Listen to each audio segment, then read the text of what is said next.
Diego Amorim, chegando com a gente diretamente da capital federal. Bom dia, Diego, tudo bem?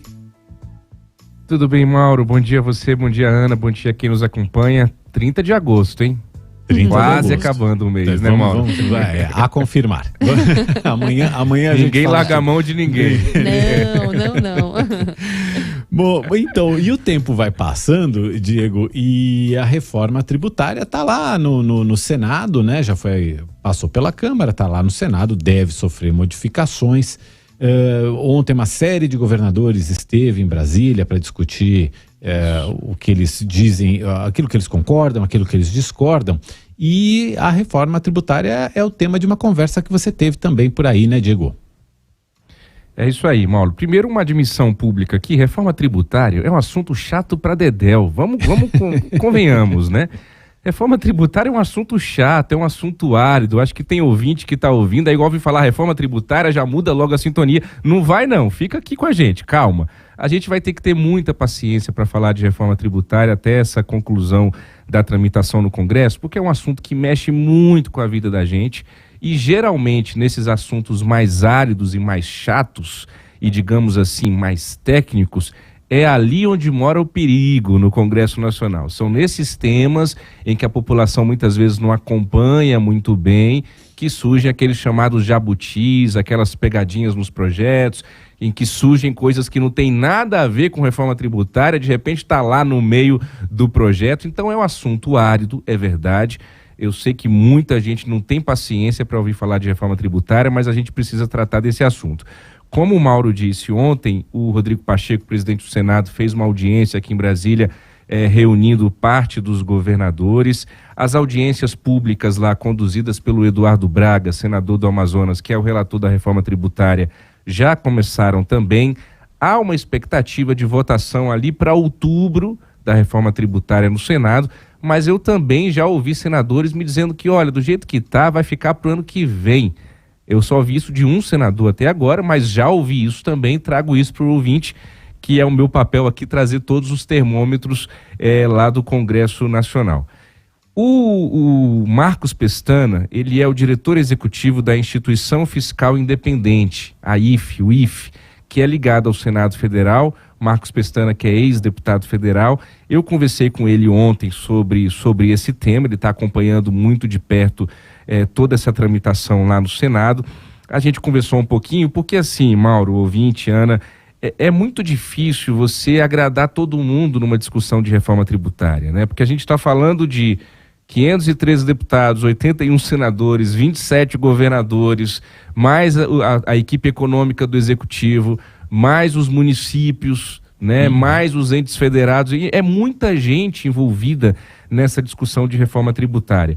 E por mais que o Arthur Lira, presidente da Câmara, diga e repita sempre que pode que a política não está contaminando essa pauta econômica, é uma ilusão a gente achar que não.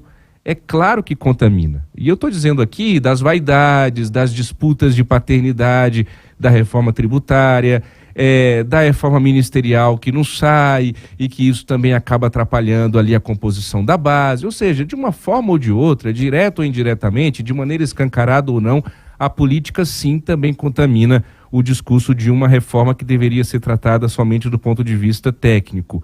O Marcos Pestana me disse uma frase muito interessante: não se faz reforma por modismo ou capricho, se faz reforma porque se é necessário. Vamos ouvir um pouquinho do Marcos Pestana, por gentileza.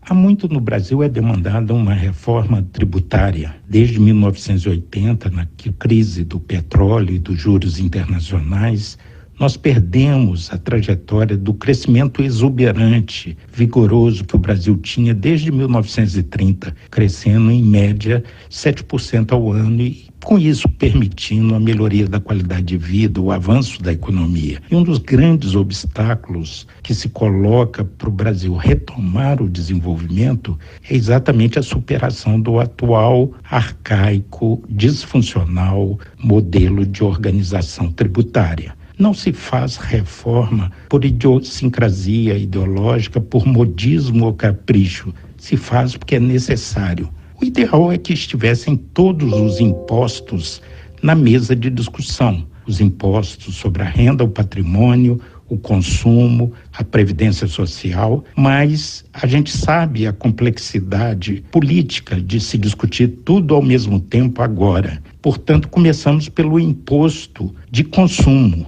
Nesse sentido, a PEC 45, que está sendo avaliada pelo Senado Federal e foi aprovada pela Câmara, aponta no sentido correto do que há de mais moderno, o IVA, Imposto de Valor Agregado. Portanto, eu creio que vai ser um passo importante para a economia brasileira. O Marcos Pestana chama o nosso modelo tributário de arcaico e disfuncional. É o mínimo que deve ser atribuído ao nosso modelo tributário. Ele também elencou para a gente, para você ouvinte da Nova Brasil, alguns princípios básicos de um bom sistema tributário. Vamos ouvir mais um pouquinho do Marcos Pestana, que é o diretor executivo da Instituição Fiscal Independente. O nosso sistema não garante a justiça social. Os pobres brasileiros, os segmentos de baixa renda, pagam muito mais impostos proporcionalmente que os mais ricos. Também a simplicidade e a transparência. A gente sabe que é um inferno na vida do pequeno empresário, do empreendedor, as regras complexas do nosso sistema tributário e não há nenhuma transparência. O contribuinte brasileiro não sabe efetivamente quanto paga de impostos. Também a estabilidade de regras não existe. O Instituto Brasileiro de Planejamento e Tributação apontou que depois da Constituição de 1988 foram editadas mais de 470 mil normas no Brasil. As prefeituras, os governos estaduais e o governo federal. Também o custo de operação é muito alto. A Receita Federal, as receitas estaduais e municipais e o gasto dos empresários com o sistema tributário é enorme. Então não há um baixo custo de conformidade. Eficiência e neutralidade, não. Nosso sistema introduz distorções, implicando em perda de produtividade e interferindo nos investimentos.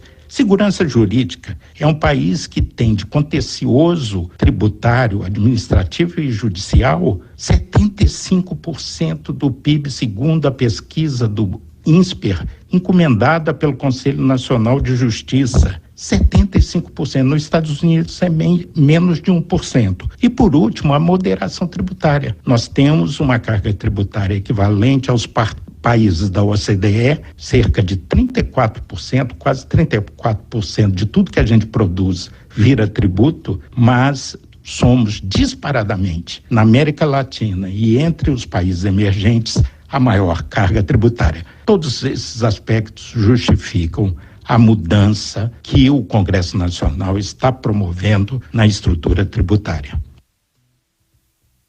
Muito bem. Então, resumindo, essa reforma tributária não é a ideal, assim como não é nenhuma reforma que passa pelo Congresso, mas precisa ser feita, Mauro, e com o nosso olhar atento. Volto com você. Esse quadro que o Marcos Pestana traça do nosso sistema tributário, quase que dá vontade de chorar. E assim, aparentemente qualquer reforma é boa, porque é tão ruim esse sistema, é tão terrível, né? O vice-presidente Geraldo Alckmin tinha falado em manicômio tributário também, é terrível, é ruim demais. Então, assim, aparentemente qualquer reforma... Sensação qualquer que dá ajuda, que pior, né? que tá não fica, Não né? tem Aí como, a gente quebra lá, a gente quebra aquele slogan do Tiririca, né? Que diz que pior que tá, fica. Nesse caso aqui, pelo jeito, pior que tá, não fica não, Mauro. Tem como ficar não. Agora a gente, como você falou, a gente tem que acompanhar porque entra muito interesse, tem muitos interesses. Você listou aí uma quantidade de enorme, né, de interesses e sem contar os interesses setoriais também que estão ali e um ou outro interesse pessoal que entra também. Enfim, é para isso que a gente tem que ficar atento, para que saia uma reforma de fato justa e que melhore a vida de todo mundo.